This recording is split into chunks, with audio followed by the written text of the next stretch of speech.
Quelle retombée pour les ports bretons avec la crise post-Brexit de la filière et la baisse des volumes sur les quais bretons? Quelle réponse possible? Quel avenir pour nos pêcheurs et les ports? Bretagne, territoire halieutique, l'enjeu des ports bretons. Alors une table ronde à laquelle donc vont participer Maël de Calan, président du syndicat mixte de Cornouailles. Bienvenue Maël de Calan. Gaël Lemeur, délégué pêche et aquaculture au Conseil régional de Bretagne. Bienvenue madame. Guénolé Merveilleux, le président de la BAP. Bienvenue. Jean-Claude Balanant, le président du GIE Port de Pêche. Sylvain Cornet, président du comité de la conchyliculture Bretagne Nord et vice-président de Breizhmer. Et puis Fabrice Loher, que je n'ai pas... mais qui va nous rejoindre. Une table ronde présidée par Jean-René Cadalin et coprésident de Breizhmer. Et une table ronde modérée par Mélanie Chartier. Mélanie, je te laisse le micro. Bonjour à tous, merci de nous avoir rejoints sur cette table ronde. Jean-René Cadalin, on va peut-être vous laisser la parole pour commencer à introduire cette table ronde. D'accord, très bien. Écoutez, rebonjour à tous, puisqu'on s'est déjà croisés ce matin. En tout premier lieu, je voudrais remercier le président de Calan de nous avoir rejoints. Gaël était déjà là ce matin et je le remercie au niveau du conseil régional, bien sûr, de nous soutenir. Et je disais ce matin, on nous demandait ce matin à quoi va servir ces universités. C'est vrai qu'on dit toujours que le but premier de ces universités, c'était d'échanger avec nos élus, de faire connaître nos problématiques à tous nos élus du territoire breton. Le fait que vous soyez avec nous aujourd'hui pour participer à cette table ronde, je crois que c'est la meilleure des preuves qu'on a été entendu, que vous êtes là et qu'on va pouvoir échanger avec vous effectivement sur toutes nos problématiques. Alors le thème de la table ronde, les ports bretons, ça tombe sous le sens, je dirais forcément, puisque Breizhmer porte en lui-même, je dirais, l'importance des ports bretons, elle est indéniable, d'autant plus dans le contexte d'actualité que nous connaissons et qui parfois crée beaucoup de difficultés pour un certain nombre d'acteurs.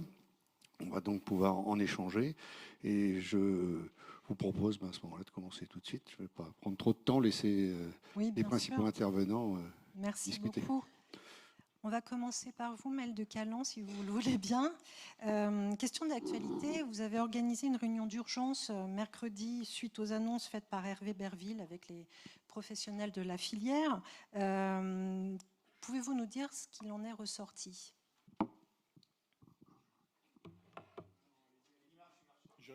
J'aurais pu allumer le micro au moment de la question. Pardon, bonjour à toutes et à tous. Avant de répondre à votre question, je voudrais simplement indiquer une chose qui, à mon avis, nous concerne toutes et tous, là, qui sommes inquiets de l'état de la filière et désireux de faire quelque chose pour qu'elle ait un avenir. Je voudrais dire que je pense qu'il y a une chose qui est très importante, c'est de faire en sorte que nos difficultés, notre combat, d'une certaine manière, intéresse l'ensemble de la nation. Et donc, il faut parler avec le vocabulaire de l'ensemble de la nation. Et ce que je veux exprimer par là, c'est que si jamais les difficultés de la pêche bretonne apparaissent soit comme une revendication catégorielle, une poursuite d'un jeu de rôle ancien entre des représentants professionnels et un ministre, une succession de petites crises de surproduction qui aboutissent à des pertes de revenus, tant que ça apparaîtra comme une question sud-bretonne ou très catégorielle, je pense que nous n'avons, pour être tout à fait clair, aucune chance de succès.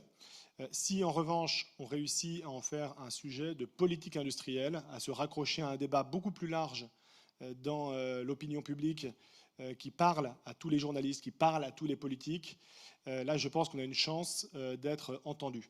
Donc moi à chaque fois que je parle de la crise de la pêche ou des difficultés de la pêche, je renvoie ça à cette question de politique industrielle. Est-ce qu'on veut voir partir ou non une filière industrielle créatrice d'emplois? Est-ce qu'on veut ou non reconquérir ou perdre un peu plus notre souveraineté alimentaire?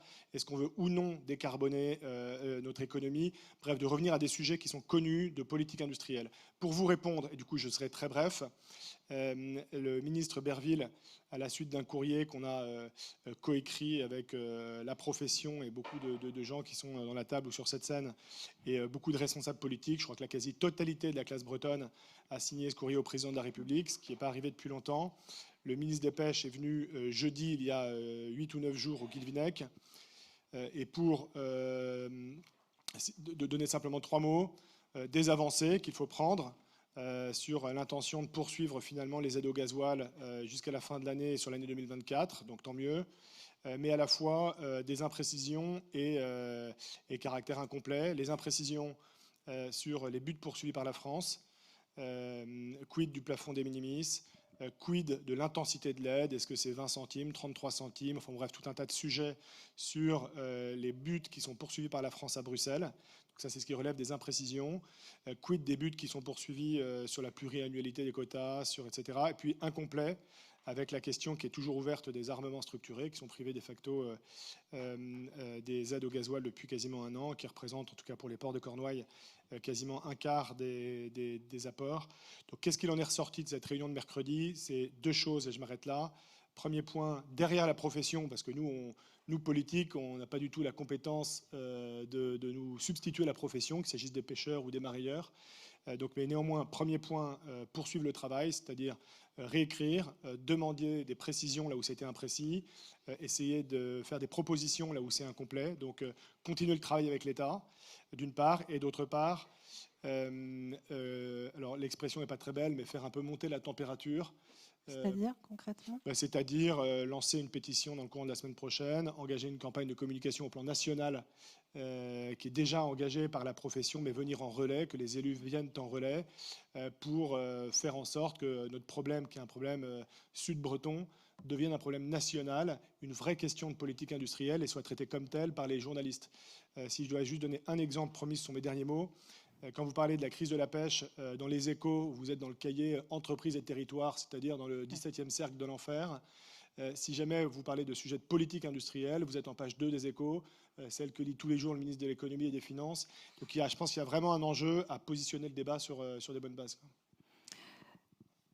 Fabrice Loher, en tant que président de Lorient Agglomération, vous avez également apporté votre soutien à la filière pêche. Quelle est votre position aujourd'hui suite aux annonces du gouvernement et cette actualité dont on parlait à l'instant? Alors d'abord, désolé parce que je n'ai pas suivi le détail de l'intervention de Maëlle de Caland. C'était certainement super. Je sors effectivement d'une réunion d'organisation pour une transat qui partira de Lorient au mois d'avril, une Lorient-New York. Donc c'est aussi le maritime sur lequel on travaille. Et on pourra, aux États-Unis d'ailleurs, peut-être vendre un peu des éléments de Bretagne et du territoire. Je pense à la décarbonation, à la filière vélique, et puis pourquoi pas à ce que nos savoir-faire en matière agroalimentaire et de pêche. Écoutez, moi je pense que je ne doute pas de la sincérité des intentions du ministre vis-à-vis de la pêche. Et pour en avoir discuté avec lui à plusieurs reprises, tant aux assises de la pêche à Nice que encore la semaine dernière quand il est venu au congrès de l'ANEL, on sent chez lui une vraie volonté d'avancer et d'aider la filière pêche dans son ensemble. Parce qu'il n'y a pas que la pêche elle-même, il y a bien sûr le mariage, la logistique. Et c'est là que je rejoins complètement Maëlle, c'est que c'est pas qu'une une intention d'intervenir pour un secteur donné, c'est une politique industrielle en fait, effectivement, puisque peut-être que beaucoup résument finalement ces problématiques par rapport à la capacité de nos pêcheurs de pouvoir accéder à telle ou telle zone de pêche et de pouvoir fonctionner sur telle période de l'année ou pas. Non, c'est beaucoup plus large que ça parce qu'on sait que nous avons un peu plus de 600 marins sur le port de pêche, mais je l'ai dit ce matin, c'est 3200 emplois en fait, le port de pêche de Lorient, si on compte tous les emplois indirects liés à l'action de pêche. Donc je ne doute pas des intentions du ministre. Ce qu'il faut, c'est savoir qui décide et qui paye, effectivement. Et qui décide, ça se répartit entre notamment l'Union européenne. Et l'Union européenne elle-même n'est pas uniforme dans son action vis-à-vis des pêcheurs ou en tous les cas de la filière halieutique. On sait que entre les lobbies environnementalistes, la volonté de certains États aussi de ne pas forcément aider à l'effort de pêche, eh bien, on a fort à faire et la voix de la France doit peser davantage. Et c'est là que, là aussi, je rejoins Maëlle, mais j'ai co-signé le courrier, donc on est en accord sur ces questions. On a besoin d'appuyer le gouvernement, qu'il se sente soutenu ou en tous les cas, effectivement, comment dirais-je, pressé peut-être s'il le faut, effectivement, pour qu'il porte la bonne voie et pèse de tout le poids de la France dans les décisions qui doivent être prises au niveau européen. Puis après, il y a qui paye. Et le qui paye, c'est autant l'Europe que pour le coup la France. Et on voit bien que d'annonce en annonce, mais je l'ai dit au ministre de manière libre, on n'est pas toujours complètement sûr que les sommes avancées soient des sommes en net. Et souvent, c'est des recyclages de sommes déjà annoncées par ailleurs. Donc on a besoin d'éclaircissements sur la façon dont seront engagées les sommes, par exemple pour la décarbonation des ports, enfin la décarbonation des navires ou le verdissement des ports. A fortiori sur cette affaire de 13 centimes et de 20 centimes en fonction des décisions qui seront prises. Dans ce courrier, vous évoquiez, tous l'ensemble des signataires, Maëlle de Caland en particulier, un avenir possible pour les ports bretons et qui passerait par une refonte du modèle économique. Quelles en seraient les grandes lignes? C'est vraiment dans le concret des choses qu'on vous attend. Oui, alors je commence par dire avec modestie que les responsables économiques, même quand ils viennent les responsables politiques, pardon, même quand ils viennent du secteur privé, moi j'ai fait toute ma carrière dans le secteur privé, n'ont pas vocation à substituer à la profession. Et donc nous, ce qu'on a fait dans le courrier qu'on a envoyé, c'est d'essayer de reprendre ce qui a été porté de manière assez raisonnable et professionnelle par la profession, en posant 3 horizons de temps. La question que vous posez, elle porte sur le moyen terme, c'est-à-dire le modèle économique. On commence par dire, attention, il y a le court terme, il faut encore que tout le monde soit vivant à la fin de l'année 2024, ce qui implique des décisions rapides qui préservent les trésoreries. C'est l'histoire de l'aide au gasoil, c'est l'histoire du PGE pour certains armements, c'est l'histoire des armements structurés, c'est l'histoire des mareyeurs qui sont soumis à très forte pression en raison des baisses d'apport. Donc le court terme, il y a le long terme, la décarbonation, puis au milieu, il y a le modèle économique.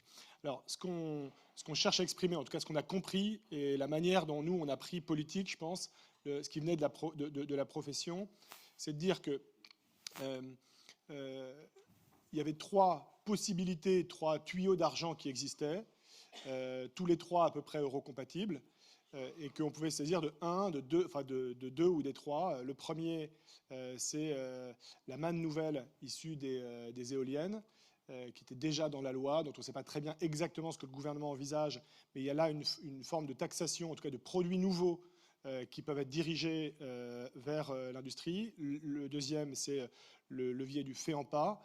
Je ne parle pas forcément de la maquette actuelle, mais en tout cas de transformer le fait en pas dans quelque chose qui ressemble à la politique agricole commune, pour ceux qui connaissent cet instrument, c'est-à-dire davantage d'aide directe aux producteurs.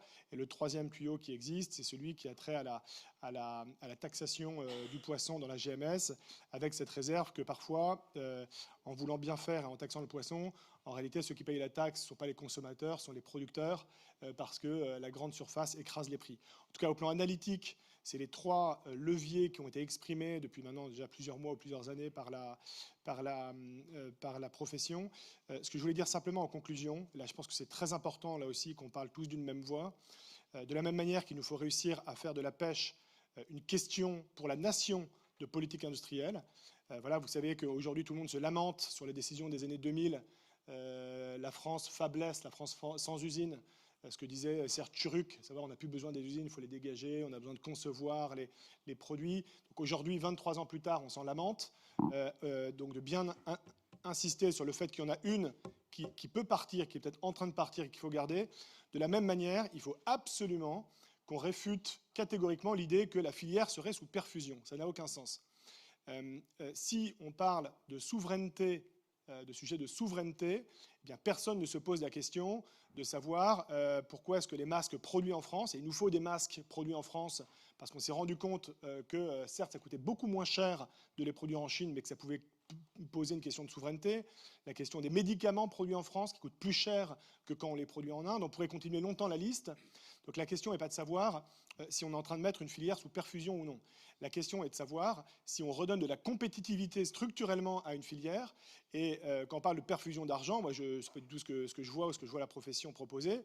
C'est une question de baisse de charges, c'est une question de restaurer un avantage compétitif à une filière qui peut passer par de l'argent public, mais cette filière, elle en paye beaucoup des impôts ou des taxes au Trésor. Donc ce n'est pas une question de subventionner une filière subclaquante, c'est une question d'admettre que si, pour des raisons de politique industrielle, d'environnement et de souveraineté alimentaire, on veut garder la filière, eh bien, il faut lui redonner le niveau de compétitivité qui lui permettra de jouer à armes égales contre ses concurrentes étrangères.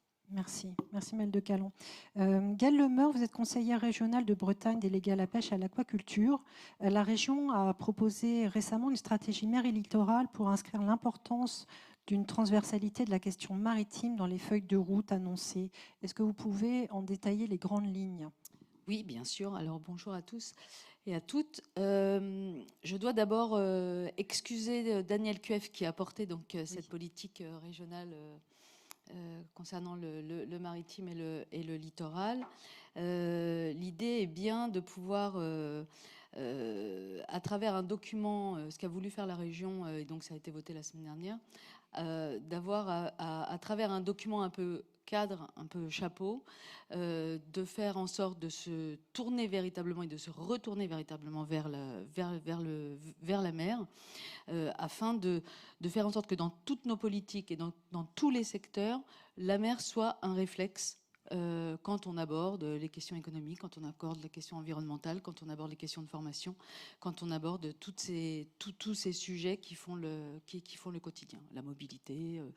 Et donc à partir de là, on a souhaité travailler avec l'ensemble des acteurs professionnels et des représentants pour arriver à avoir ce document un peu chapeau qui pose un certain nombre de bases pour l'avenir, et de manière à ce que par la suite, l'ensemble des politiques qui seront posées par le Conseil régional, qui seront portées par le Conseil régional, s'inscriront dans ce document qui permettront, et dans ces grands axes, qui permettront que la question maritime ne soit pas oubliée, que ça soit sur l'ensemble des secteurs, à l'échelle régionale, mais aussi à l'échelle territoriale. On a un sujet extrêmement important sur la question des formations et de l'attractivité des métiers. Ça doit pouvoir trouver sa place quand on réfléchit à l'échelle de documents un peu type SRADET et autres schémas qui peuvent sembler un peu barbares au niveau du nom, mais qui malgré tout posent les bases de réflexion pour l'avenir. Donc voilà, donc ce document-là a été présenté la semaine dernière, et le premier document qui en est sorti, mais on y reviendra sans doute après, c'est la question de la stratégie portuaire régionale. Tout à fait. Et après, dans le calendrier qui est prévu par rapport à la région, nous avons 2023 et 2024 une feuille de route sur les énergies marines renouvelables, une feuille de route sur le nautisme, une feuille de route sur les filières halieutiques. Voilà, et c'est toute la cohérence d'arriver.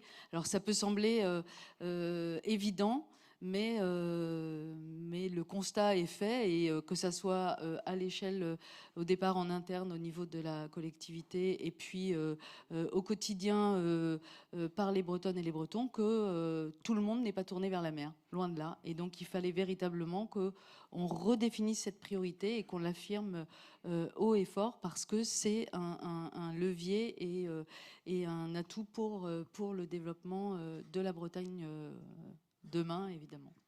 Justement, la région Bretagne a voté en session plénière un premier volet de la stratégie portuaire 2023-2033 qui prévoit, je crois, 80 millions d'euros par an d'investissement pour moderniser ces sites et l'entrée de nouveaux capitaux privés dans la gouvernance de certains ports. Là aussi, on manque de temps, mais pouvez-vous nous en dire un peu plus ? Bien sûr. Alors déjà, je partage ce qui a été dit par Fabrice Loher et Maëlle de Calan, mais pour ça, il faut effectivement qu'on fixe des lignes et qu'on les fixe à l'échelle régionale. Donc la stratégie portuaire régionale qui a été votée, qui là aussi a fait l'objet d'un travail de concertation poussé avec énormément d'auditions. C'est le premier volet, comme vous le disiez, parce que l'idée après, elle est d'avoir une déclinaison par territoire. Puisque on a donc 21 à l'échelle des ports régionaux, donc des 21 ports régionaux, on a des profils de ports assez divers, on a des activités variées au sein de chaque port. La ligne rouge a été que le foncier maritime est plutôt quelque chose de très prisé. Et donc avec des volontés parfois un peu divergentes sur ce qu'on fait de ces espaces. Pour la région Bretagne, le message est clair, le foncier doit être dédié précisément aux activités maritimes. Et il n'y a pas à tergiverser. il y a d'autres espaces pour installer d'autres activités. Il y a des besoins, tant sur les activités historiques que sont d'abord la pêche, par exemple, mais aussi la construction et la réparation navale. Et puis après, vous avez toutes les activités émergentes de notice, de course au large. Fabrice en a parlé. Et là, on doit véritablement permettre aussi le développement de l'ensemble de ces activités et puis l'accueil de nouvelles activités de demain. Alors, la stratégie régionale, en quelques lignes, hein, elle fixe 4 axes. Tout d'abord, la question de la gouvernance à l'échelle régionale. Le président le dit souvent, la Bretagne importe plusieurs quais, et donc il faut qu'on ait une cohérence par rapport aux problématiques qui sont rencontrées, d'avoir cette gouvernance renouvelée, et que dans chaque port, on ait aussi l'implication des acteurs locaux, qu'ils soient des collectivités, mais aussi des acteurs professionnels, parce que c'est bien aussi avec eux qu'on construit la réussite et le développement d'un port sur le territoire. Le deuxième axe, c'est celui de la transition. On en a beaucoup parlé ce matin sur d'aller vers la question des transitions, que de toute façon, l'axe le chemin était par là. Et donc, c'est aussi comment les ports trouvent leur place sur la question de la décarbonation, sur la question de la transition énergétique, que ça soit, c'est un mix de solutions, que ça soit sur le vélic, mais aussi sur la question hydrogène, la question des EMR. On a beaucoup de perspectives, beaucoup de solutions qui commencent à émerger. Il faut absolument qu'on arrive à les accompagner. Et ce sujet-là peut trouver dans chaque port breton des réponses. On en parlera tout à l'heure sans doute avec l'hydrogène. Ce matin, c'était évoqué. Donc, il y a des solutions, il y a des compétences, et donc il faut le développer. Et après, c'est aussi comment on accompagne nos filières, dans les filières bretonnes qui sont sur les ports, dans cette question de transition. Comment on accompagne aussi les espaces et les structures sur la question du développement du développement économique de ces activités. Donc ça, c'est vraiment les trois premiers. Le dernier étant que l'on souhaite pour les ports régionaux s'engager dans une démarche de port humaniste, donc avec la question du traitement de l'humain et RH sur nos espaces, des ports propres, des ports qui sont sobres aussi en énergie, qui intègrent de manière un peu plus réaliste qu'à l'heure actuelle la question de l'économie circulaire. Voilà, ce sont les 4 grands axes. Et sur le financement, rapidement, principalement des fonds régionaux, les fonds de nos politiques structurelles, les négociations avec l'État, et dernièrement, dans le cadre du contrat de plan État-région, une enveloppe de 50 millions d'euros a été négociée avec succès. Et puis après, ce sera les appels à projets européens, les appels à projets nationaux. Il y en a déjà eu, type fonds friches ou autres, qui nous permettent d'accompagner aussi le développement dans chaque port régional. Voilà.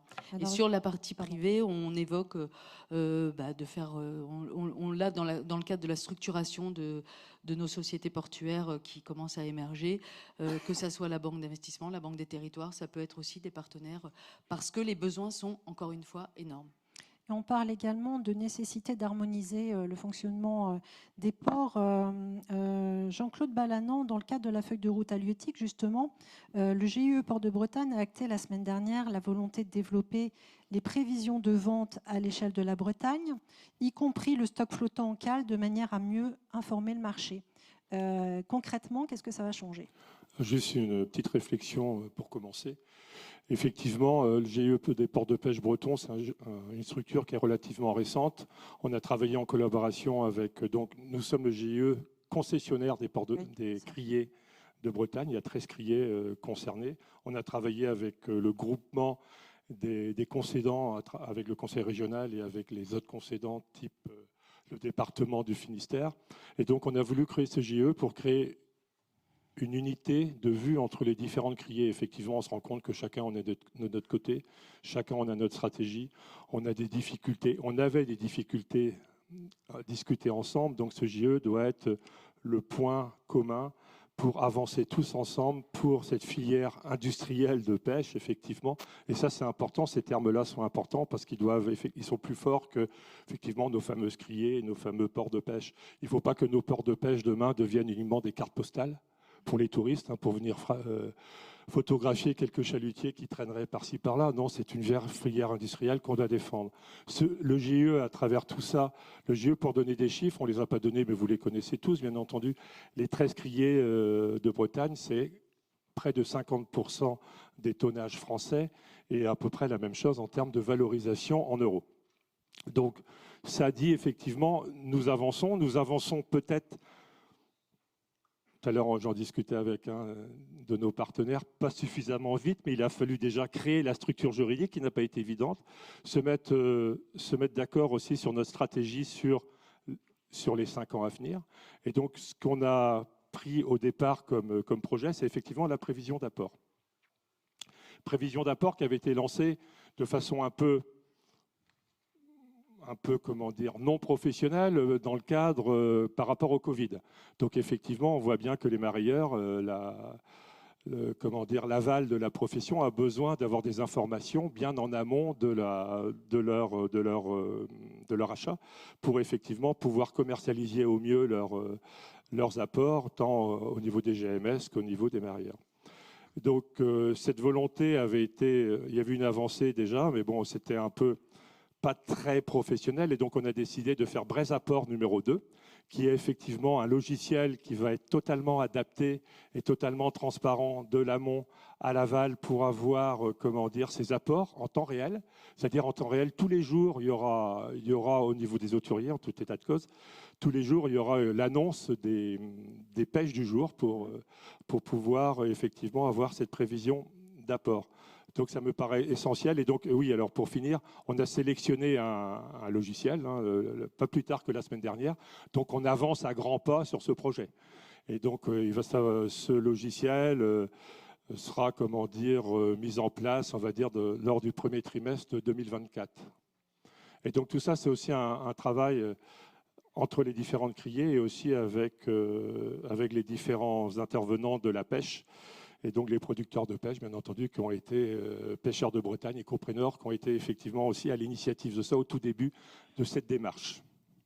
Vous parlez également d'un travail à approfondir pour faciliter la labellisation. De quelle manière vous pourriez ça, c'est un travail un peu, c'était aussi dans le cadre de nos projets, de nos statuts d'ailleurs, toujours en relation avec le JIP, c'est d'essayer d'avoir des qualités de tri identiques entre toutes les différentes criées. Effectivement, aujourd'hui, il y a des normes qui existent, mais est-ce qu'elles sont bien respectées? Est-ce que la solde de la criée d'Erquy est classée A est mieux, elle est identique de celle du Guilvinec? Je dis n'importe quoi, je ne sais pas si c'est le classement A ou pas, mais enfin voilà l'esprit. Et donc il faudrait que, effectivement, pour nos acheteurs aussi, on ait la même qualité, qu'on sache que si on achète à Erquy ou si on achète au Guilvinec le même produit, il soit de même qualité. Pour ça, effectivement, ça peut être effectivement, on dit oui, on le fait.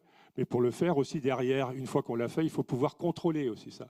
Donc il faudrait qu'on ait aussi des équipes de contrôle, des audits qui soient faits régulièrement sur les criées pour pouvoir avoir cette qualité identique sur toutes les criées.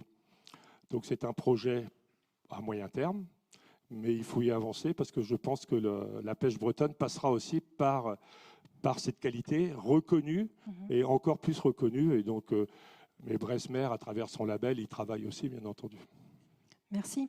Guénolé Merveilleux, vous êtes président de l'Association bretonne des acheteurs des produits de la pêche et d'Océan Alliance. Vous invoquiez lors des assises de la pêche à Nice la nécessité d'un PAI maraillage. Les dernières annonces de l'État qui allouent ces 15 millions, je crois, à la filière vont dans ce sens. Est-ce satisfaisant pour vous ? Alors, c'est vrai qu'aujourd'hui, en préambule, la situation du mariage est plutôt inquiétante. La dernière étude socio-économique de la Banque de France met en évidence que 28% des entreprises ont perdu de l'argent en 2022, sachant que 2022, c'était beaucoup plus favorable que 2023. Donc la situation en 2023 sera quand même inquiétante. Il y a 3 raisons principales à ça. La première, c'est l'inflation, parce qu'on a eu des hausses du transport, de l'emballage, de l'énergie et de tous les matériaux qu'on peut utiliser. On a aussi eu cette année, et c'est nouveau, une baisse de la consommation, parce que ça veut dire que le consommateur final, c'est quand même lui qui commande aujourd'hui, Bien sûr. et c'est quand même lui notre patron et qui nous fait vivre tous les jours. Il nous dit attention, le prix de votre poisson est trop cher et j'en consomme moins. Et ça, c'est un mauvais effet pour nous parce que aujourd'hui, on a des volumes qui sont en baisse, avec des baisses qui sont importantes. Et ça, c'est un mauvais signe pour la filière parce que ça veut dire qu'on fait mal le job. Et le troisième point, bien sûr, c'est ce qui anime l'actualité du moment, c'est le PAI, et notamment la Bretagne Sud, parce que la Bretagne Sud, on l'a vu, a été malheureusement extrêmement touchée par le PAI. Alors, en ce qui concerne l'aide, alors c'est une aide plutôt de 12 millions. 12 millions, On en 12 et 15, on va choisir 15 alors si vous voulez. Ouais, soyons optimistes. Une aide de 12 millions, bon, c'est une bonne nouvelle au fond parce que c'est quand même la première fois que le mariage en temps de crise aura une aide. Donc ça, c'est une belle victoire pour les mariages. On entend parler beaucoup plus du mariage. On a aussi été aidé par la région. On a été aussi énormément aidé par Maël qui a fait énormément de communication, etc. au niveau du département du Finistère qui nous ont beaucoup aidés. Les élus du Pays Bigoudin. Donc on a vu que tout le monde s'y est mis pour le mariage et c'est une bonne chose. Et donc ça, c'est, on va dire, une belle bouffée d'oxygène. Alors c'est une annonce pour l'instant. Reste à voir maintenant les critères qui vont être mis en œuvre pour l'obtenir. Parce que si on fait un petit calcul mathématique, on s'aperçoit qu'avec les critères qui sont mis actuellement, c'est plutôt 1 ou 2 millions d'aides qui seraient attribuées. Donc là, maintenant, l'étape pour nous, ça va être de travailler sur ces critères pour que le maximum de marieurs puissent être concernés par ces aides et donner une petite bouffée d'oxygène. Et vous disiez attendre beaucoup du plan stratégique de filière qui est en construction. Qu'est-ce que vous attendez précisément ? Je pense qu'il y a différents niveaux. Aujourd'hui, quand on écoute les différents maillons de la filière, les pêcheurs voudraient avoir du poisson payé plus cher. Nous, les criers cherchent des financements parce qu'aujourd'hui, ils sont déficitaires. Donc, certaines criers ont déjà annoncé qu'ils augmenteraient leurs taxes. Nous, on voudrait vendre plus cher. Et derrière, le consommateur nous dit non, stop. Moi, déjà, j'en veux plus de votre poisson. Donc là, on voit bien que mathématiquement, ça ne marche plus. Et puis, comme le disait le président Chenet-Girard ce matin, je pense qu'on savait que ça allait arriver, tout ça. On a pris le mur pleine face. Et là, on est en train de se dire, bah ouais, on n'a pas géré la transition écologique énergétique pour plein de raisons. Et aujourd'hui, on l'a subi pleine face et on prend tout ça. Alors, je pense qu'il y a différentes choses. Il y a le court terme où, malheureusement, on ne veut pas vivre de ça, mais on ne passera pas à côté d'aide. Si on ne nous aide pas dans la transition énergétique, il y a transition. Et une transition, ce n'est pas en 2 mois, en claquant des doigts qu'on y arrive. Donc, ça veut dire que pendant cette transition, il va falloir malheureusement nous aider pour qu'on puisse s'en sortir et qu'on avance. Et après, derrière, avec ce que je viens de dire tout à l'heure, ça veut dire que la filière doit se réorganiser et aussi diminuer ses coûts, si on veut que le consommateur nous suive. Ça, c'est important. Et diminuer les coûts, gagner en compétitivité, c'est ce que ça passe par revoir l'organisation des criers. Alors, ça passe par plein de choses. D'abord, je pense qu'il faut se dire, à court crier identique à aujourd'hui, comment on fait en sorte qu'un pêcheur gagne bien sa vie et puisse payer ses marins correctement.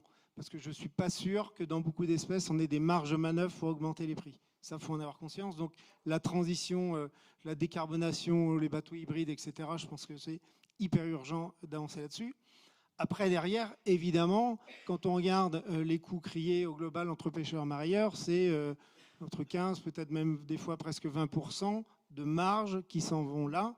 Ça veut dire qu'aujourd'hui, il y a la nécessité malheureuse de réorganiser les criers, peut-être de revoir les schémas, de ne pas avoir des criers dans chaque ville, d'avoir des criers qui sont performantes, qui ne coûtent pas cher, qui sont optimisés, qui apportent du service aux pêcheurs, qui apportent aussi le service aux marieurs. On a parlé tout à l'heure de solaire, d'éolien, etc. Ça pourrait être aussi mis pour toutes les entreprises de mariage qui sont et mutualisées pour l'ensemble des entreprises de mariage. Donc il y a un énorme travail à faire sur ce maillon de la filière-là parce que ça représente une part de valeur ajoutée importante.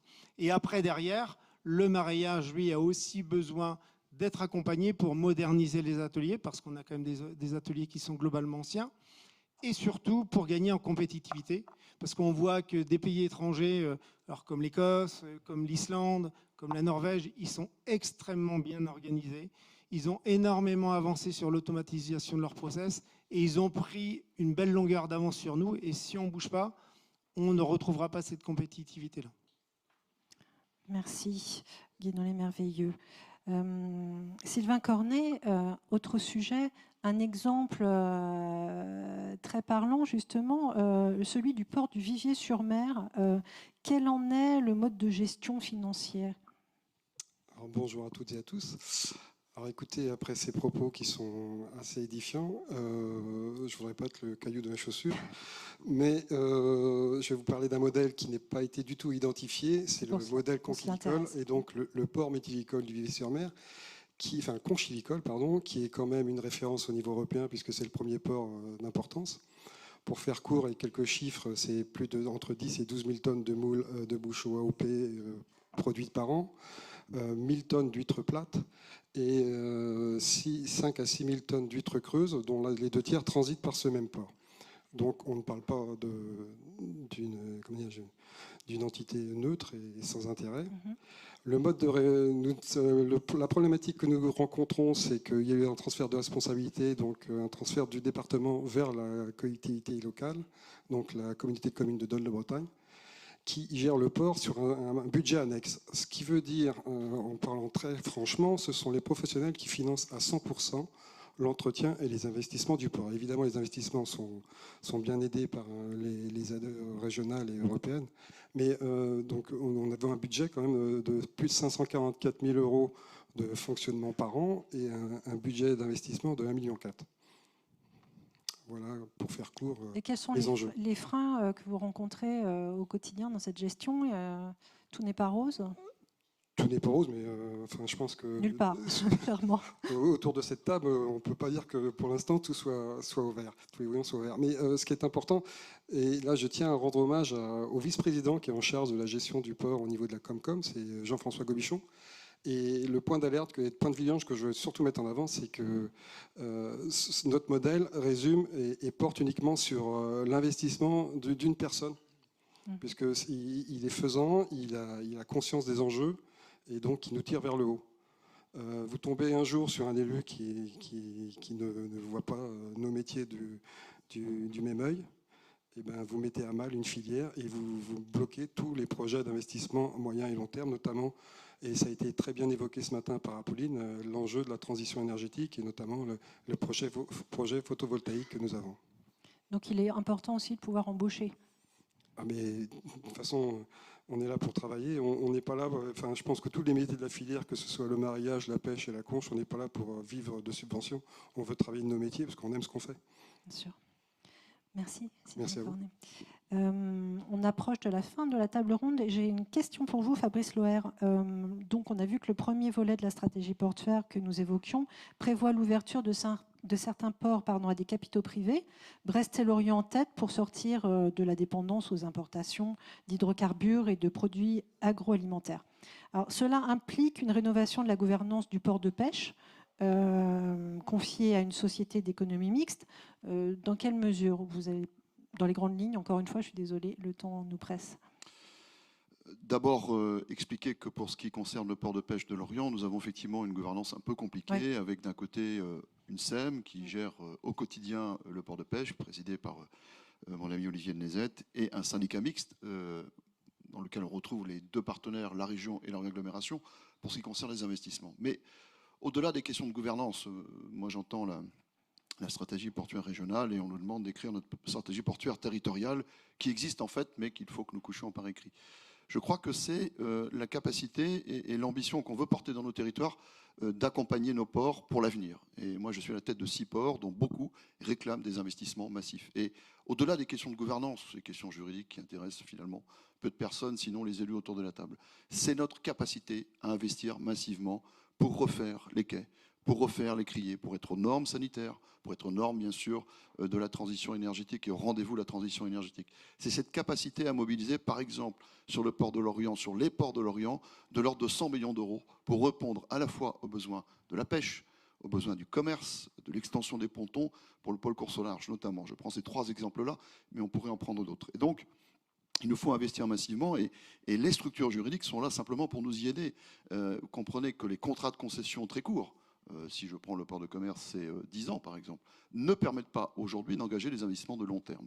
quelle structure juridique nous permet demain d'engager des investissements de long terme et de lever de la dette. J'ai envie de dire que c'est ça le vrai enjeu pour nous, parce que moi, je veux donner un signal positif pour l'avenir de nos ports. Nous croyons ici, sur notre territoire, en l'avenir de nos ports, mais il nous faut laisser investir massivement sur nos infrastructures.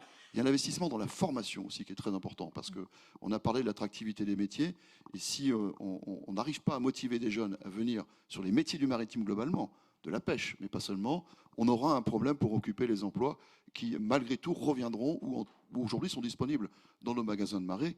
On a quand même pas mal de difficultés à recruter aujourd'hui des collaborateurs. Ça peut passer par des process effectivement qui permettent de se passer quelquefois de main-d'œuvre, mais il n'empêche qu'on aura toujours besoin, à un moment ou à un autre, de filteuses, de spécialistes pour découper le poisson. Et ça passe par l'investissement aussi pour la formation. Et puis, dernière chose qui me paraît très importante, c'est investir pour regagner la confiance des consommateurs. On voit bien qu'au bout du compte, on peut parler partage de la valeur ajoutée, c'est très important. On peut parler, on l'a dit tout à l'heure, d'avoir une réflexion industrielle autour du maritime et du portuaire. Mais ce qui compte, c'est le final, c'est le consommateur. Est-ce qu'il a confiance dans nos produits? Est-ce qu'on l'incite, oui ou non, à manger du poisson? Ça veut dire contrecarrer les mauvaises campagnes de presse qui laisseraient entendre que le pêcheur est un prédateur et que donc celui qui mange du poisson participe à cette prédation. Moi, je crois que non. Donc il faut que nous regagnions la bataille de l'opinion. De ce point de vue-là, c'est un long combat, mais qu'il faut que nous menions, nous, les élus locaux, avec les professionnels. Et de ce point de vue, je salue la démarche de Bresmer avec le label, qui est une première étape. Mais il en faudra d'autres. Et en tous les cas, moi, avec les élus de Lorient Agglomération et du territoire, on est prêt à s'engager dans cette bataille. Et c'est un petit peu un des sujets pour moi des futures assises de la pêche qui auront lieu à Lorient en juin 2024. Merci. Alors peut-être un mot, chacun, de conclusion après ce débat qui est très, très vaste. Guénolé Merveilleux, quels sont les enjeux majeurs dans le court terme donc? Mais écoutez, je pense que aujourd'hui, voilà, la situation elle est compliquée, mais on a quand même la chance d'avoir en France et en Bretagne une filière qui est extrêmement bien structurée. Il y a des pays, notamment en Afrique, qui dépensent des dizaines de millions d'euros, peut-être même étrangers, pour essayer de faire des filières comme nous on a. On a la chance quand même d'avoir des maillons qui sont extrêmement bien implantés, avec des structures comme Bresmer qui rassemblent tout le monde. Donc ça, c'est qu'on a énormément d'atouts. On a des politiques locaux aussi qui sont très investis, etc. Donc on a tout l'écosystème pour bien réussir. Moi, si j'avais vraiment un vœu à faire à court terme, c'est comment remettre des bateaux en pêche le plus rapidement possible pour pouvoir aussi rassurer nos clients. Parce qu'aujourd'hui, nos clients, et quand on regarde le pays Bigoudin, ils ont tendance à nous lâcher, les clients. Parce que dans leur tête, il n'y a plus de poissons. Et la situation elle est catastrophique et il n'y aura plus de bateaux. Et là, l'urgence, ce serait pour moi de dire, trouvons un bateau qui soit peut-être pas complètement décarboné, mais qui soit peut-être hybride, qui permette aux pêcheurs de gagner leur vie correctement, qu'on puisse lancer plusieurs bateaux, et le plan région le prévoyait, le plan d'entrée de flotte, et qu'on donne un signe à nos clients et aux consommateurs que la pêche bretonne existe toujours, et que finalement, il faut une étincelle et tout va se relancer et ça va repartir. Et si on retrouve du poisson, du volume, ça y est, on va revenir dans une spirale positive et ça va repartir. Mais il faut ça le plus rapidement possible parce qu'on parle de décarbonation, mais quand on écoute bien, c'est dans 10 ans, peut-être dans 15 ans. Mais ça, c'est trop tard. Ce n'est pas le temps industriel, ça, c'est le temps politique. Donc il faut trouver une solution à court terme pour pouvoir remettre des bateaux à l'eau. Merci. Mel de Calan? Pour moi, le mot-clé, c'est celui de la compétitivité, qu'on peut décliner de plusieurs manières. Point 1, arrêtons de nous excuser de demander des subventions. Personne ne râle ou ne proteste contre les gigantesques soutiens accordés par l'État pour attirer les usines de batteries dans le nord de la France. Personne ne dit, mon Dieu, mais c'est une filière sous perfusion, etc. Si on parle de politique industrielle et de politique de compétitivité, eh bien, ça peut passer par des tuyaux d'argent, on appelle ça une subvention, ou par des baisses de charges, ou par d'autres facteurs de compétitivité. Donc, premier point, arrêtons de nous excuser de demander des subventions. C'est l'État qui doit poursuivre cette politique industrielle visant à préserver en France une activité qui, comme elle s'exerce dans le secteur primaire, dégage moins de valeur ajoutée. Ça, c'est la base de l'économie. Le secteur primaire dégage moins de valeur ajoutée que le secteur secondaire, qui dégage moins de valeur ajoutée que le secteur tertiaire. Donc, si on veut garder un secteur primaire en France, la pêche, la transformation du poisson, il faut le soutenir. La compétitivité, je suis d'accord avec chaque mot qu'a prononcé Fabrice, c'est l'investissement dans les ports pour offrir des infrastructures compétitives. C'est la labellisation, je souscris également à ce qui a été dit sur Breizmer, qui doit progressivement, j'espère, devenir un signe de qualité au sens de la loi, au sens que la loi Egalim donne du terme. Et puis la compétitivité, on l'a dit tout à l'heure, c'est la refondation du modèle économique qui, un peu comme on l'a fait avec la politique agricole commune dans le champ de l'agriculture, stabilise les cycles, améliore le modèle économique au travers de politiques d'aide directe. Donc voilà, moi je dirais c'est l'alpha et l'oméga pour gagner le combat de l'opinion, puis ensuite en tirer des décisions de politique publique, c'est cette notion de compétitivité d'une filière qui crée des emplois dans des petites villes gilets jaunes. Ça doit parler à l'esprit des décideurs à Paris, quoi. Merci. Sylvain Cornet. Beaucoup de choses ont été dites, donc je vais essayer d'être un peu innovant. J'aurais envie de dire expertiser. On a besoin d'expertiser les défis et les enjeux qui nous attendent. Et une fois que cette expertise est faite, ne s'interdire de rien et donc innover tant d'un point de vue sur l'ingénierie financière que évidemment sur les process technologiques. Mais surtout expertiser et innover. Merci. Jean-Claude Ballanon. Merci. Oui, donc effectivement, je suis en accord avec tout ce qui a été dit. Je reprendrai les propos de Guénolé merveilleux tout à l'heure. Effectivement, mon sentiment, c'est peut-être un sentiment à long terme, mais on ne va pas s'exonérer de diminuer le nombre de criées, me semble-t-il. Aujourd'hui, une criée, ce n'est pas forcément, me semble-t-il, le modèle économique le meilleur pour avoir une économie des criées équilibrée. Donc, c'est une vraie stratégie qu'on doit avoir sur Côte Nord, Côte Sud, de faire des économies d'échelle. Alors, c'est peut-être à long terme, mais en tout état de cause, pour moi, c'est quelque chose qui me paraît essentiel. Autrement, par rapport à la politique régionale, je ferai juste une petite remarque, mais par rapport à la politique régionale de la pêche, cette politique régionale est importante. Il faut qu'elle soit suivie aussi au niveau local. Je vois que les départements du Morbihan et du Finistère sont très porteurs. Il n'est peut-être pas de même dans le département où je suis le président de la CCI des Côtes-d'Armor, où c'est un peu différent.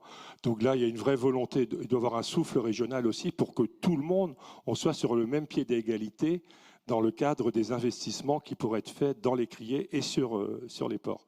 Voilà ce que je voulais conclure là-dessus. Je vous remercie. Gaëlle Lemeur. Merci. Je ne vais pas revenir sur la situation à court terme parce que le président Chénet-Girard en a beaucoup parlé ce matin et ça a été pas mal évoqué. Et je pense que la priorité, elle est de se projeter, elle est de construire ensemble l'avenir, elle est de mettre toute notre énergie dans cet objectif-là parce que en Bretagne, les filières halieutiques représentent un poids extrêmement important. C'est une question d'économie, c'est une question d'aménagement de territoire, c'est une question d'identité et qu'on doit être véritablement, autant que faire se peut, positif pour l'avenir. Envisager tous les messages possibles de manière constructive. On parle tout à l'heure de la question de la formation. Il n'y a qu'en Bretagne où on peut se former à tous les métiers du maritime, à tous les niveaux de qualification. Aux quatre coins de Bretagne, on a cette capacité-là. La priorité, je pense, n'est pas aux investissements en tant que tels, mais à une meilleure coordination, à une meilleure complémentarité d'action, à une meilleure... on en a parlé ce matin sur la question de l'orientation, et il faut véritablement, à l'échelle des collèges, qu'on rentre sur ces temps d'orientation. Et si je fais un parallèle avec les métiers agricoles, c'est exactement le même problème, c'est-à-dire qu'on ne parle pas suffisamment de ces métiers et pas suffisamment de ces secteurs en mettant en avant qu'il y a de l'emploi, qu'il y a du besoin, que ça permet de travailler ici en Bretagne et qu'on peut progresser socialement à travers ces métiers-là. Et le dernier point, c'est la feuille de route halieutique sur laquelle le Conseil régional travaille. J'en dirais juste un petit mot parce que ça contribue aussi à se projeter dans l'avenir sur la question des transitions. Et ça rejoint l'annonce du président Chenet-Gérard sur la question de la construction des 10 bateaux. La question de la gestion des ressources, parce que c'est aussi indispensable. La valorisation et la transformation des produits, on est véritablement sur une priorité par rapport, et là aussi ça permet de garder l'activité sur le territoire. Et puis enfin, le positionnement et la force de la Bretagne par rapport à ce qu'elle pèse sur la question halieutique à l'échelle nationale, mais aussi à l'échelle européenne. Ça a été également dit par le président ce matin sur les rediscussions. Et la Bretagne a été une des seules régions en France à faire une contribution étayée et basée sur aussi les échanges avec les professionnels sur la révision nécessaire à la politique commune des pêches. Parce que si on veut maintenir ce cap et dire il y a un avenir pour la pêche demain, c'est aussi à ces différents niveaux qu'on sera obligé de se réinterroger pour porter un certain nombre d'actions qui rejailliront sur l'ensemble des territoires de Bretagne. Je m'arrête là. Merci à tous. Jean-René Cadalin, donc vous revient la conclusion de cette table ronde. La conclusion de la conclusion. Effectivement, moi je crois que, je ne vais pas dire que tout a été dit, parce qu'on n'en dit jamais sûrement assez, mais tout a été dit et bien dit, je dirais, de différentes façons et par les différents acteurs. Moi je voudrais donc conclure cette table sur une note optimiste, malgré tout ce qu'on a pu échanger et les difficultés qu'on a tous évoquées. Breizhmer a peut-être initié ça. On s'est regroupé entre producteurs, marailleurs, conchyliculteurs et différents acteurs de la filière. On voulait entraîner avec nous les élus sont avec nous, donc je dis continuons, restons unis, c'est surtout ça je pense qui fera qu'on réussira. La Bretagne est une terre qui a toujours prouvé qu'elle a toujours trouvé des solutions à ces crises. On en a une grosse, mais on va trouver des solutions. Donc, merci à tous. Merci, j'ai juste une question. Il y a une question intéressante en tout cas, je ne sais pas qui veut pouvoir y répondre, mais qui nous a été envoyée. Pourquoi ne pas réfléchir à créer un site de vente unique en Bretagne et garder les ports comme port de débarquement? D'accord. Alors, qui se mouille? Ah! Pourquoi ne pas réfléchir à créer un site de vente unique en Bretagne et garder les ports comme port de débarquement? Là, vous aviez le micro, donc gardez-le. Oui, donc à travers le GIE Port de pêche de Bretagne, on ne m'a pas posé la question tout à l'heure et je n'ai pas souligné ce point. Oui. On a sur un projet donc à moyen terme, court terme, prévision des apports, long terme, tri, moyen terme, une plateforme numérique commune. Donc là aussi, on y travaille. On a déjà reçu des prestataires à ce sujet. Et cette plateforme numérique commune, pour l'instant, l'objectif n'est pas d'avoir une criée virtuelle commune sur tout le territoire breton. En tout cas, on aura l'outil pour le faire. Parce que là, cet outil permettra d'assister à toutes les ventes en simultané, 15 lieux en simultané, sur le même support. Et on peut imaginer, d'ailleurs, on en parlait l'autre jour de notre réunion, éventuellement, on a de la lotte sur Guilvinec et sur Erquy, je cite toujours ces deux-là. Pourquoi ne pas faire une criée spécifique, une vente spécifique virtuelle, lot sur, et on aura l'outil pour le faire. Donc effectivement, ça peut être. Alors après, ça suppose en termes juridiques, etc., des évolutions. En tout état de cause, nous en tout cas, on travaille sur l'outil. Après, on verra à moyen et long terme comment ça peut évoluer. Mais voilà. Merci. Quelqu'un d'autre veut réagir? Non? On en reste. Oui, non. Ah, c'est tentant, hein. Ah, mais quand on a un micro, là. Non, ce que je voulais exprimer, autant parfois, moi je suis assez catégorique parce qu'on a les idées assez claires. Il y a un double enjeu qu'il faut prendre en compte. Là, les élus font un peu chambre de compensation. Il y a l'enjeu de la productivité, de la compétitivité, de la filière. Donc, comment est-ce qu'en baissant le point mort, on peut redonner de la compétitivité aux acteurs? Et puis il y a aussi l'enjeu de l'aménagement du territoire. Alors l'un et l'autre, à mesure que le numérique se développe, sont plus forcément l'ennemi l'un de l'autre. Il peut y avoir progressivement un prix et un prix commun, mais les deux comptent autant. C'est-à-dire que la pure logique économique qui favorise le regroupement de toutes les activités de production, d'imagination, Ouais. etc., est parfois en contradiction avec la logique d'aménagement du territoire. Donc il faut trouver le juste milieu entre la compétitivité qu'on donne par la baisse du point mort et puis... En tout cas, il y a deux pieds. On a bien compris. Oui, alors du coup, très rapidement, l'Orient a la chance de rester un très grand port de débarquement et vraiment on milite pour que ce soit le cas dans le futur, parce que c'est très important. Mais il est évident que, comme beaucoup d'autres ports, nous venons aussi une plateforme commerciale. C'est-à-dire qu'il y a du poisson qui vient ici, qui repart, mais qui n'est pas débarqué, voire qui ne vient pas du tout parce qu'on vend directement à distance. Et donc cette dimension-là est quand même importante. Elle génère aussi des emplois, elle génère aussi de l'activité, y compris pour le mariage, la transformation. Elle amène des produits pour toute l'activité restauration d'un territoire. Donc ne l'oublions pas, c'est pas si simple. Il faut que nos ports, bien sûr, restent des ports de débarque, mais la fonction commerciale est très importante et il faut qu'elle reste territorialisée. Merci beaucoup, messieurs, dames.